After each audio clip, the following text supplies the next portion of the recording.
तो क्या है ईरान का वाटर बॉम्ब, क्यों दिया गया है ये बयान? प्यास से मरेंगे खाड़ी देश, ये चेतावनी दी गई है। ईरान ने दी है चेतावनी, अमेरिकी हमलों का बदला खाड़ी देशों से लिया जाएगा। ऊर्जा ठिकानों पर हमला हुआ तो फिर डेसिलेशन प्लांट तबाह कर देंगे। ऐसे में परेशानी खाड़ी देशों को होगी। इब्राहिम जोल्फिकारी की तरफ से, जो कि ईरानी प्रवक्ता हैं, ईरानी सेना के प्रवक्ता हैं, ये कहा गया डिसेलेशन प्लांट पर तबाही मचाई जाएगी। क्या होता है ये प्लांट? प्लांट के जरिए समंदर का पानी पीने लायक बनाया जाता है, यानी कि उसे छाटा जाता है और फिर उसे पीने लायक पानी बनाया जाता है। खाड़ी देशों में डिसेलिनेशन प्लांट के लिए पानी फिल्टर किया जाता है और फिर इसी पर ये देश निर्भर करते हैं। कौन कौन से वो देश हैं जो इस प्लांट पर निर्भर करते हैं? कुवैत 90% पानी डिसेलिनेशन प्लांट पर निर्भर करके इस देश में आता है। ओमान की बात करें तो 86%, बहरीन की बात करें तो 85 से 90%, सऊदी अरब 70%, कतर 99%, इजराइल 75%। और इसी वजह से ये धमकी दी गई है, यानी कि जो बहुत बेसिक नीड है उस पर प्रहार किया जाएगा।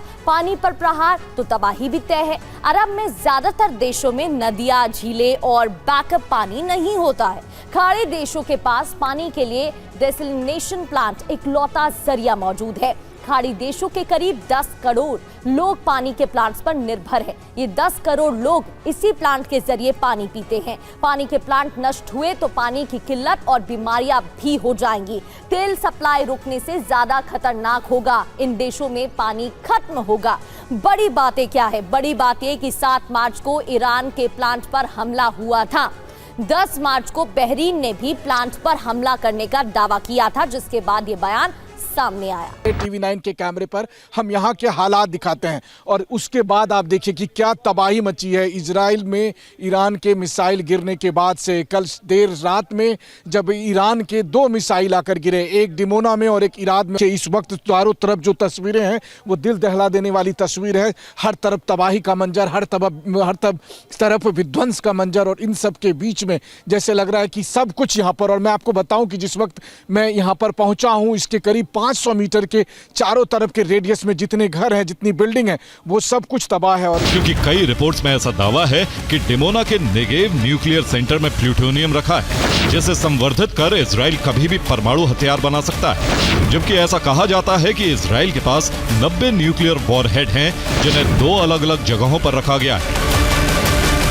कई रिपोर्ट में दावा है सेदोत एयरबेस, जो यरूशलेम के पश्चिम में करीब 25 किलोमीटर दूर पड़ता है, जहां जेरिको बैलिस्टिक मिसाइलों को अंडरग्राउंड फैसिलिटी में रखा हुआ है। इसी जगह इजराइल ने परमाणु वॉरहेड्स को भी रखा हुआ है।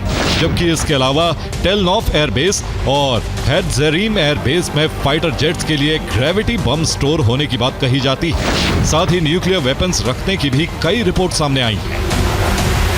जगह जहां पर ये मिसाइल गिरी थी, इस वक्त आप देख रहे हैं टीवी 9 पर, देखिए उस जगह को जहां पर ईरान के मिसाइल गिरे थे। ईरान के उस बैलिस्टिक मिसाइल ने कितनी तबाही मचाई थी उसको आप देखिए। कम से कम 10 मीटर लंबा, 10 मीटर लंबा और 10 मीटर चौड़े वाले डायमीटर पर है ये। अब आप देखिए कि मैं लगातार इसको केवल चारों तरफ से चल रहा हूं और आप देखिए कि कितना बड़ा साइज का यहाँ पर गड्ढा बन गया था और इस गड्ढे में आकर वो मिसाइल गिरी और उसके बाद से ये स्थिति बनी थी।